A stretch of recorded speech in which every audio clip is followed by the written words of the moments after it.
வணக்கம், welcome to orange candy. நம்ம இன்றைக்கி பார்க்க போகிற ரெசிபி வந்து ஒரு வெரைட்டி ரைஸ். நம்ம இன்றைக்கி செய்ய போகிற ரெசிபி வந்து கர்நாடகா ஸ்பெஷல் வாங்கி பாத். ஸோ இது வந்து தமிழில் நம்ம வந்து கத்திரிக்காய் சாதம்னு கூட சொல்லலாம். ஸோ வாங்க இது செய்யறதுக்கு தேவையான பொருளும் அதோட செய்முறை என்னன்னு வாங்க பார்க்கலாம். இதுக்கு வந்து நான் ஒரு 10 கத்திரிக்காய் எடுத்திருக்கேன், ஒரு ஸ்மால் டு மீடியம் சைஸ். அது வந்து இந்த மாதிரி கட் பண்ணி தண்ணியில் போட்டு வச்சுருக்கேன். ஸோ இந்த ரெசிபிக்கு நீங்கள் வந்து பச்சை கலர் கத்திரிக்காய் கூட இந்த ரெசிபிக்கு யூஸ் பண்ணிக்கலாம், அதுவும் வந்து டேஸ்ட் நல்லாயிருக்கும். ஸோ வாங்க ஃபஸ்ட்டு வந்து நம்ம வாங்கி பாத்துக்கு வந்து தேவையான மசாலாவை வந்து ரெடி பண்ணிக்கலாம். இது வந்து மார்க்கெட்டில் நம்மளுக்கு ரெடிமேட் மசாலாவும் கிடைக்கும். ஸோ பட் நம்ம வீட்லேயே வந்து அந்த வாங்கி பாத் மசாலா எப்படி செய்யறதுன்னு வாங்க பார்க்கலாம். ஸோ இது வந்து நீங்கள் பல்காக கூட ப்ரிப்பேர் பண்ணிக்கலாம். ஃபஸ்ட்டு வந்து ஒரு ட்ரை கடாயில் வந்து 1 டீஸ்பூன் கடலைப்பருப்பு, 1 டீஸ்பூன் உளுத்தம் பருப்பு, அப்புறம் ஒரு அரை டீஸ்பூன் வந்து சீரகம், 1/4 டீஸ்பூன் அளவுக்கு வெந்தயம், அப்புறம் 2 டீஸ்பூன் அளவுக்கு வந்து தனியா சேர்த்துக்கலாம். இது கூட வந்து நம்ம காரத்துக்கு ஒரு 10 வரமிளகாய் வந்து சேர்த்துக்கலாம். இது வந்து நீங்கள் 8லேருந்து 10 வரமிளகாய் உங்கள் காரத்துக்கு ஏற்ற மாதிரி நீங்கள் வந்து மிளகாய் வந்து இதில் சேர்த்துக்கலாம். ஸோ இது எல்லாமே வந்து நம்ம வந்து நல்லா ஒரு ட்ரை கடாயில் போட்டு நல்லா ட்ரை ரோஸ்ட் பண்ணிக்கலாம். அதோட பச்சை வாடை போகிற வரைக்கும் பருப்புலாம் நல்லா வறுபடணும். ஸோ இந்த மசாலா வந்து நீங்கள் பல்காக கூட ப்ரிப்பேர் பண்ணி ஒரு ஏர்டைட் கண்டெய்னரில் ஸ்டோர் பண்ணிக்கலாம். எப்போ நீங்கள் ரைஸ் வாங்கி பாத் பண்ணுறீங்களோ அப்போ இந்த மசாலா நீங்கள் யூஸ் பண்ணிக்கலாம். ஸோ இது வந்து நல்லா வறுபட்டுருச்சு. இப்போ வந்து நம்ம ஸ்டவ் ஆஃப் பண்ணிட்டு இதெல்லாம் ஒரு பிளேட்டில் ட்ரான்ஸ்ஃபர் பண்ணி நம்ம ஆற விட்டுறலாம். இதை அடுத்ததாக வந்து நம்ம வந்து அதே கடாயில் வந்து 1 டீஸ்பூன் எண்ணெய் விட்டுக்கலாம். வாங்கி பாத்துக்கு ரொம்ப இம்பார்ட்டண்ட்டான இன்க்ரீடியண்ட் வந்து தேங்காய். ஸோ அதுக்கு வந்து நம்ம இன்றைக்கி வந்து 2லேருந்து 3 டேபிள் ஸ்பூன் அளவுக்கு வந்து பொடியாக கட் பண்ண ஃப்ரெஷ் தேங்காய் யூஸ் பண்ண போகிறோம். ஸோ இன்கேஸ் நீங்கள் வந்து மசாலா வந்து லாங் டேர்முக்கு ப்ரிப்பேர் பண்ணுறீங்க, அதாவது ரொம்ப நாள் வச்சு டப்பாவில் பல்காக ப்ரிப்பேர் பண்ணுறீங்கன்னா நீங்கள் வந்து ஃப்ரெஷ் தேங்காய்க்கு பதிலாக கொப்பரை தேங்காய் யூஸ் பண்ணிக்கோங்க. அப்போ தான் வந்து நம்ம மசாலா கெட்டு போகாமல் இருக்கும். இல்லைன்னா ஃப்ரெஷ் தேங்காய் வந்து கொஞ்சம் வாசனை வந்துடும், ரொம்ப நாள் வந்து நம்ம ஸ்டோர் பண்ண முடியாது. ஸோ நீங்கள் வந்து ஃப்ரெஷ் தேங்காய்க்கு பதிலாக நீங்கள் வந்து கொப்பரை தேங்காய் யூஸ் பண்ணிக்கோங்க அந்த ஸ்டெப்பில். ஸோ தேங்காய் வந்து நல்லா ஒரு 2லேருந்து 3 நிமிஷம் வந்து நல்லா வதக்கிக்கலாம். நம்ம தேங்காய் நல்லா வதக்கினதுக்கப்புறம் நம்ம இதுவும் வந்து ஆற விட்டுறலாம், எடுத்து ஒரு பிளேட்டில் எடுத்து வச்சு. இப்போ வந்து நம்ம வறுத்து வச்சுருக்க மசாலா ஐட்டம், அதை வரமிளகாய், பருப்பு, தனியா, அப்புறமா தேங்காய் இதெல்லாமே ஒரு ட்ரை மிக்ஸி ஜாரில் போட்டு நல்லா வந்து ஒரு கோர்ஸ் பவுடராக அரைச்சிடலாம். அதாவது குறைன்னு அரைச்சிக்கலாம், ரொம்ப மையாக அரையணும்னு அவசியம் கிடையாது. தண்ணி சேர்க்காதீங்க இதுக்கு. ஸோ இது மாதிரி பாருங்கள், நல்லா கோர்ஸாக அரைச்சி பவுடர் வந்து ரெடி பண்ணி வச்சுக்கோங்க. ஸோ வாங்கி பாத் மசாலா ரெடி. ஸோ வாங்க இப்போ எப்படி வந்து நம்ம வாங்கி பாத் செய்கிறதுன்னு பார்க்கலாம். இப்போது அதே கடாயில் வந்து ஒரு 4 டேபிள் ஸ்பூன் அளவுக்கு வந்து எண்ணெய் விட்டுக்கலாம். நம்ம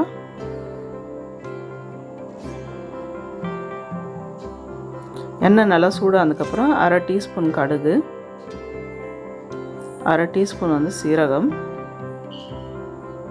அப்புறம் 1 டேபிள் ஸ்பூன் அளவுக்கு வந்து கடலைப்பருப்பு, 1 கொத்து கருவேப்பிலை, அப்புறம் ஃப்ளேவருக்காக வந்து ஒரு துண்டு வந்து பிரிஞ்சி எல்லாம் நம்ம சேர்த்துக்கலாம். ஸோ கடுகும் சீரகமும் வந்து நல்லா பொரியிற வரைக்கும் நம்ம வந்து வறுத்துக்கலாம். நம்ம இதெல்லாமே எண்ணெயில் கடுகு சீரகம் நல்லா பொரிஞ்சதுக்கப்புறம் நம்ம ஃப்ளேவருக்காக வந்து ஒரு 3 டேபிள் ஸ்பூன் அளவுக்கு வந்து வேர்க்கடலை சேர்த்துக்கலாம். இன்கேஸ் உங்களுக்கு கொஞ்சம் நல்லா ரிச்சாக வேணும்னா நீங்கள் வந்து முந்திரி பருப்பு கூட இந்த ரெசிபிக்கு யூஸ் பண்ணிக்கலாம். அதுவும் வந்து நம்மளுக்கு ஒரு நல்ல டேஸ்ட் தரும். ஸோ வேர்க்கடலை வந்து நல்லா வறுபடுற வரைக்கும் வறுத்துக்குங்க. அப்புறமா அது நல்லா ரோஸ்ட் ஆனதுக்கப்புறம் ஒரு பெரிய சைஸ் வெங்காயம் வந்து பொடியாக கட் பண்ணி இதில் சேர்த்துக்குங்க. வெங்காயம் வந்து நல்லா பிங்க் ஆகிற வரைக்கும் நம்ம வந்து இதை வதக்கிக்கணும். இப்போது வெங்காயம் வந்து நல்லா பிங்க் ஆகிடுச்சு. இந்த ஸ்டேஜில் வந்து நம்ம கட் பண்ணி வச்சுருக்க கத்திரிக்காய் பீசஸை வந்து இதில் சேர்த்துக்கலாம். இதில் வந்து நம்ம தேவையான அளவுக்கு உப்பு சேர்த்துக்கலாம்.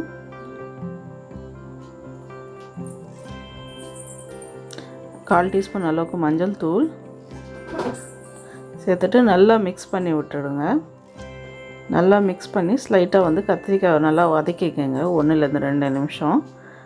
அப்புறம் நல்லா மிக்ஸ் பண்ணி வதக்குனதுக்கப்புறம் ஃப்ளேம் வந்து லோ பண்ணிட்டு இப்போ கத்திரிக்காய் வந்து நம்ம மூடி போட்டு ஒரு 5 நிமிஷம் வந்து நல்லா வேக விட்டுடலாம். பாருங்கள், ஒரு 5 நிமிஷம் ஆகிடுச்சு. நம்ம கத்திரிக்காய்லாம் நல்லா வெந்து சாஃப்ட் ஆகிடுச்சு. ஸோ இது நல்லா வந்து நல்லாவே வெந்துருச்சு. இப்போ வந்து நம்ம இது கூட வந்து புளி கரைச்சல் சேர்த்துக்கணும். நம்ம இதுக்கு வந்து நான் வந்து ஒரு அரை எலுமிச்சை நெல்லிக்காய் அளவுக்கு வந்து புளி எடுத்து நல்லா ஒரு 1/2 கப் தண்ணியில் வந்து கெட்டியாக கரைச்சி வச்சுருக்கேன். ஸோ அது வந்து இப்போ வடிகட்டி இதில் சேர்த்துக்கலாம் நம்ம.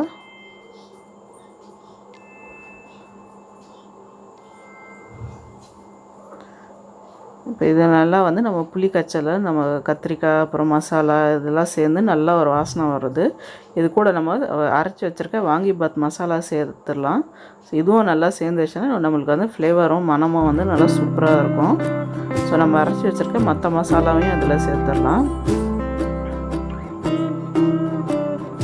சேர்த்துட்டு நல்லா மிக்ஸ் பண்ணி விட்டுடலாம். இப்போ புளியோட பச்சை வாடை போகிற வரைக்கும் நம்ம வந்து நல்லா இது வந்து வேக விட்டுடலாம். திருப்பியும் வந்து நம்ம மூடி போட்டு நல்லா இது வந்து அந்த புளியோட பச்சை வாடை போகிற வரைக்கும் நம்ம வந்து கொஞ்சம் வேக விட்டுடலாம்.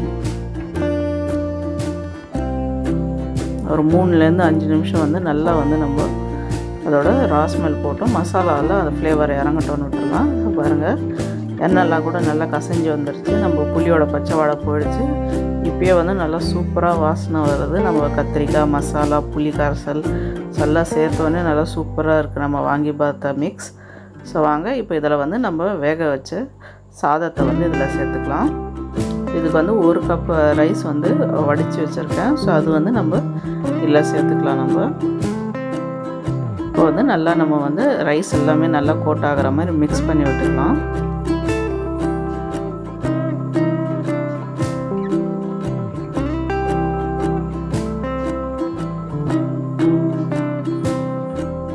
நல்லா ரைஸ் மிக்ஸ் பண்ணதுக்கப்புறம் நம்ம வந்து ஒரு மூடி போட்டு ஒரு 2 நிமிஷம் வந்து சிம்மில் வச்சுட்டு ரைஸ் கூட வந்து நம்ம இதை விட்டுறலாம். ஸோ அப்போ தான் வந்து நம்ம ரைஸ்லேயும் வந்து அந்த ஃப்ளேவர்லாம் நல்லா கொஞ்சம் அப்சர்வ் ஆகி சாப்பிட்றதுக்கு வந்து டேஸ்ட் வந்து இன்னும் நல்லா அருமையாக இருக்கும்.